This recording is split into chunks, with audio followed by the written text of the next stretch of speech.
هاو ilmeen maxaadan heli karayn waa macquul in aad ku riyooto adigoo dayaxa dushiisa saaran laakiin inaad gaarto waa habeenkii reeda ahaa ee tagtay intuu cirka kuu jiro ayaan anna kuu jiraa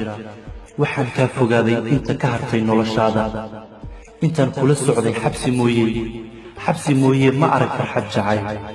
jacaylka maanta i kaa galay aniga waa mid kuu been sheegay adiga laakiin dhabta ayaa ah laba aan isqaadin in aan nahay dhabbadu yay kaa lumin marnaba adigoon xeebaha soo arag badweynta laguma dabaasho qofkaa cilmi badan ayaa cilmi loo doontaa balse qofkaa jab badan jacayl lalama doonto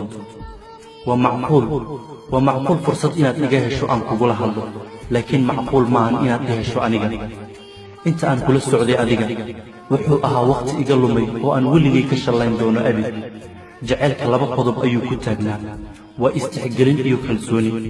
maantana 3 qodob ayuu noqday waa xiiso khiyaano iyo danaysi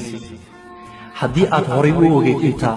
waxaa qalad kugu ah xadkaaga inaad soo dhaafto haddii aadan ogayna waa kuu casharay maanta baro ama xumow ama samow dhibtaada qof kuu og ha kaa gasho xilli ayaan ahaa hal nooc sida biyaha cad balse maanta sida dabka ayaan 3 nooc u dhigmaa qofka i gubaya waan aqaanaa iyo midka daawadayda ah adna kala garo cafis baad ka tahay agtayda balse dadka kala baro haddaad tahay qof xumaato iga damacsan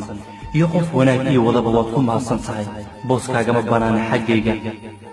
qof kula mida ayaan kuu rajaynayaa fariintan waxay mar hore kaaga timi qalbi aad adiga dhaawacday afkuna maantuu fursad u helay inuu kuu tabiyo waa hubaal waad ka gubatay fariintayda balse dantaada qof kuu sheega waa qof wanaaggaaga jecel ifka wax laysugu yihiin aakhiro waxba laysma taro